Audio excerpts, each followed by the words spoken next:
Welcome to Express Q&A at Islamic Insight. अस्सलामु अलैकुम।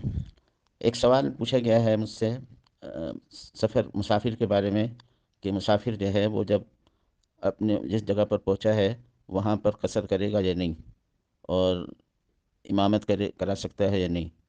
तो इसके बारे में उसूल ये है कि जो शख्स 78 किलोमीटर दूर जाने के रास्ते से निकले तो रास्ते में भी वो कसर करेगा, और जहाँ पर पहुँचा है वहाँ अगर 15 दिन से कम ठहरने की नीयत है तो वो कसर करेगा। अगर वो अकेला नमाज़ पढ़ रहा है तो कसर करे, या उसका इमाम जो है वो भी मुसाफिर है तो वो कसर करे। और अगर वो मुकीम इमाम के पीछे नमाज़ पढ़ेगा तो पूरी नमाज़ पढ़ेगा। और अगर वो ख़ुद मुसाफिर जो है इमाम बने और पीछे मुक्तदी मुकीम हो तो वो मुसाफिर इमाम 2 रकात पर सलाम फेर ले और मुकीम मुक्तदी अपनी 2 रकात पूरी करें, वो सलाम ना फेरें।